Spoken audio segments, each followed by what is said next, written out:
And we're back, and with me is Jamil Nasir. Jamil, welcome back to Fast Forward. Glad to be here. It's been a while. It has been. It has been.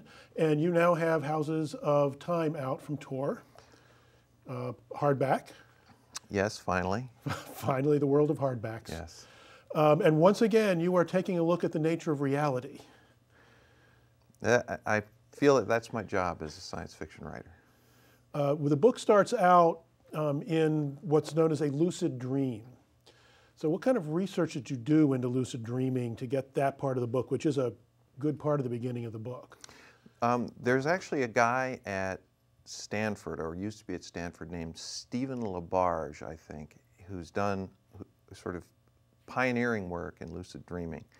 It used to be people weren't sure that there was such a thing. They thought people might be having dreams and imagining that they were awake in their dreams and so on. But in the 1970s, LaBarge did an experiment where they had someone, a lucid dreamer, go to sleep in the laboratory. They had him hooked up so that they could tell when he was in deep REM, and that's something you can't fake. And they had arranged a signal. Now, the only part of your body that works in REM sleep that is not blocked is your eyeballs. And that's why in REM your eyeballs move back and forth, rapid eye movement sleep. The signal was that the guy was to make his eyeballs shift back and forth 5 times. And sure enough, he did it. So it was the first time someone had signaled from deep dreaming state to the waking state, which to me is just gives me the creepy crawly flesh syndrome. And so there's been quite a bit of research done in lucid dreaming. It turns out that there are scriptures and there are ancient writings about lucid dreaming. It's something that a certain percentage of people spontaneously do a lot. And it's also something that anybody can learn to do. And when it happens to you, it's very exciting. Or at least when it happens to me, it's very exciting. So you do? I have had lucid dreams. I've been doing a form of meditation since I was 17 or something. And back in the days when I did this very intensively, I would sometimes get lucid dreams. And in fact, the lucid dream at the beginning of the book is based on a lucid dream that I actually had about my aunt and about the basement of our old house, and complete with rising up to the ceiling and learning how to control your flying in dreams. It has to do with the spine, and for a small fee, I'll give you more details. And that gets you through a lot of the book is the lucid dreaming and being able to control it and trying to know when you're in a dream. Now, are the methods that you talk about in the book, the looking at some writing, yes, those are real things. In other words, one of the techniques of lucid dreaming is that 100 times a day during your waking hours, you're supposed to ask yourself, am I dreaming or am I awake? And the reason for that is because if you're used to asking yourself that question, when you're actually dreaming, you can actually wake yourself up inside your dream by asking yourself that question, doing the tests, and then determining I'm asleep, and then you wake up in your dream. So then you're in your dream, and believe me, it's just like being awake in another environment, and the environment happens to be a dream environment. I mean, it's an uncanny thing, and it's very exciting. So the tests are that mechanical things don't work right in dreams. They don't work the way that, I don't know if you've ever had a dream that you're trying to call someone on the phone, or there's something that's not working and you're trying to get it to work, like a light turn on. That's one clue that you're actually dreaming. Another is that if you read text and look away and look back at the text, 75% of the time, if you do that one time, the text will change. If you do it twice, if you look away twice and do the test twice, 90% of the time it changes on 3 looks. So these are tests that you actually can do to determine whether you're dreaming. Now this sounds, like a game, but to the Vedantic Hindus and some philosophers, they conceptualize our waking life as a kind of dream, and that this is just sort of a metaphor. These waking dreams, these lucid dreams, are a metaphor for our waking life. And that's kind of what the book is about. The book is kind of like trying to make that connection in a way that seems plausible to modern people, because it's very plausible to people who, for example, meditate a lot. Right. And one of the things you do in this book, which is almost a theme in your writing, is combining this, the numinous with the physical, looking at, you've done it in other books with faith, and here in reality and dreams, and faith in this book too, and physical changes in the brain. Well, I mean, that appears to be how we do it. That as far as we can tell, our experiences are at least associated with, if not caused by, changes in our brains. And so, in order to satisfy a modern audience, and in order to satisfy oneself, actually, as a writer and as a person who's trying to, think through these things, you pretty much have to, stick with the science. And that's one of the things that's satisfying about science fiction, is that it allows you to be serious. It allows you not to just write stories about, people having relationships with their parents and things like that, but it allows you to actually get very specific about things that we are now learning about the world. And, so to me, if you're not writing science fiction, you have some excuses to make. You have some explaining to do. Oh, that's interesting. Yeah, why aren't you looking at these? Yeah, these I mean, there's so much stuff going on now, so much new stuff, so much stuff we're learning that, we didn't know. There's so many changes taking place technologically and sociologically, that if you're still writing stuff about, the same stuff that people were writing 50 years ago and 100 years ago, I feel like that you've got some explaining to do. Are you also riding a horse, to work? It just seems odd that science fiction is treated as sort of this exceptional genre, whereas mainstream fiction is just the same stuff they were doing 100 years ago, and usually doing a lot better. Yeah, that's true. That's true. I want to talk a little bit about the main character, about David Grant. I was afraid of that. One of the things I found fascinating about him is the fact that he trained himself to be a seducer. He was kind of a geek, a dweeb, right. When he's growing up and through high school. And Yes. then he has this revelation at a stoplight when he's 30.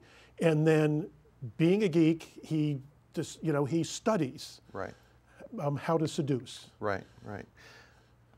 The character of Grant, of David Grant, has been kind of, to the extent that there has been a flashpoint associated with this book, and believe me, I wish there were more, is people's attitude towards David Grant. A lot of the reviews that you read say, the main character not a very likable guy, or the main character something's wrong with this main character. God, I hate to say this, but this main character is really deep in my bosom. I mean, he's me in a way. Mm-hmm. And I also hate to say this, but I think he's every man at some level. It's some measure of how much modern people have come to accept the female perspective on the world, that when you have a character who's acting the way most men secretly wish they could act, that's considered, oh, he's not a likable guy and stuff like that. David Grant is a person who, in a world where most meanings have been stripped away, religion, philosophy, metaphysics, family, is finding himself drawn to a very ancient kind of meaning, and that is, for want of a better term, sex, seduction, Now, I won't ask how many men watching this have ever wished that they could seduce any woman that they wanted to. I'm sure none of them, because that would make you not a likable person. But if there are any like that, what I tried to do was to make David Grant an example of that kind of person, an authentic man, not a hero, not a female or feminine ideal of a man, but a man the way that men really are, because if otherwise it doesn't matter what he does in the book. Why would it make any difference if some construct, artificial construct of a person does things and experiences things? It's not relevant. Well, that's one of the things in the book is there's a number of the characters and organizations and things that are, you don't know whether they're good or bad. They're good and bad. In fact, one of them even says, take a look, yeah, talking about the paradoxes of sin and salvation. And that kind of runs through the book too. His character, the young woman, Jana or Kat, depending on which dream world or reality he's in. The Dr. Thutmose. Thutmose, what a great name. It's actually the name of an ancient Egyptian emperor. And when I saw it, I thought, I got to have this. So fortunately, it was free of charge. But I forgot what you just asked. Oh, we're talking about the sin and salvation, the fact that the characters you don't know. That's another, that is I guess, another sort of hallmark of our age is this ambiguity, one thing that I really admire about David Lynch is that he's one of the very few filmmakers and one of the very few artists actually working now who makes a very clear distinction between good and evil. It's like his movies are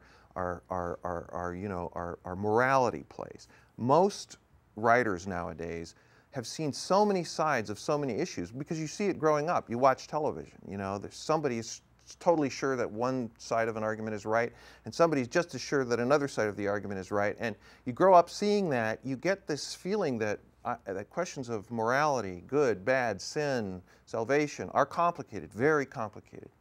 So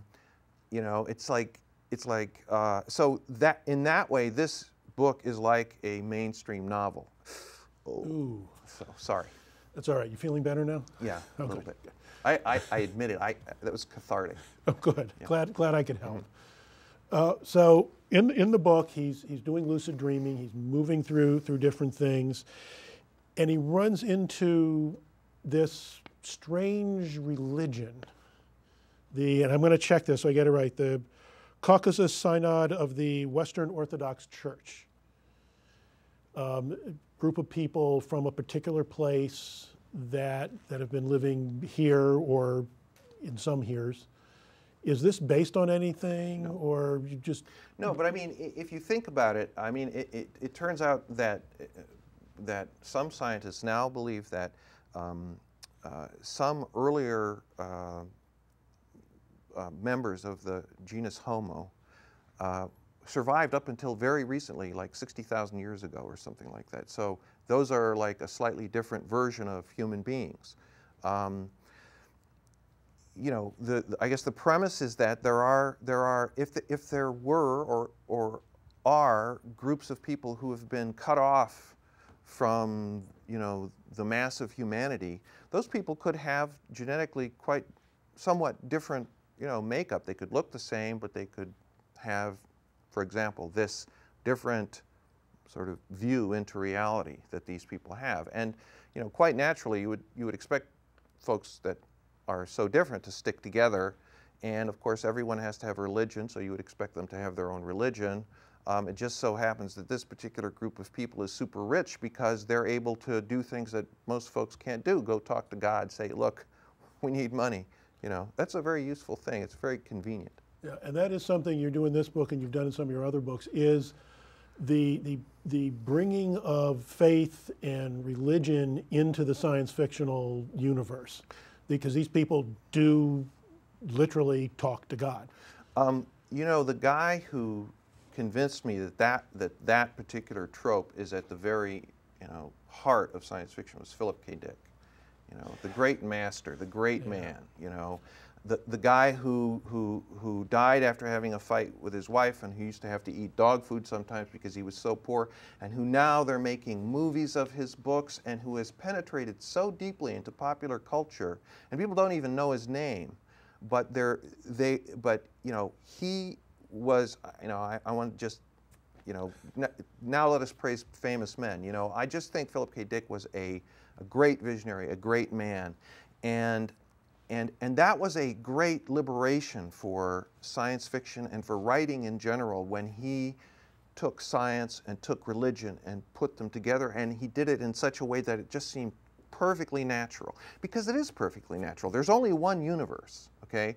And if there is a God, and there is this, you know, rationality in the universe, they have to go together in some way. You can't, you know, there are people who, because they don't want to fight about it, they have religion over here and they have science over here, and never the twain shall meet. Well, that's okay for if you want, you know, around the dinner table, but if you're really trying to think seriously about what the universe is like, you can't do that. So because these are the two coolest things other than women in the world, religion and science, you know, if you put those together with sex and drugs and rock and roll, I mean, how can you, you know, you can't miss. Was there rock and roll in there? No, there wasn't. But there was sex and drugs. There was. Thank God. Yeah. Eternal themes. The eternal themes. Before we run out of time, you're working on another book now, I understand? I am. Anything you That's can what tell I us understand too. Anything you can tell us about it? Actually it's a near future book. It's an actual science fiction type near future book, and it has a beautiful, scantily dressed android. Can't beat that. You know, what else do you want to know? I mean, does it for me. I'm buying it. Yeah, exactly. Well, I want to thank you very much for being here with us. It was another fun interview.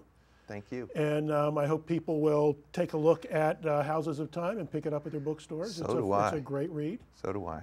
And so, well, I think we're out of time. So for everybody here at Fast Forward, this is Mike Zipser saying, take care.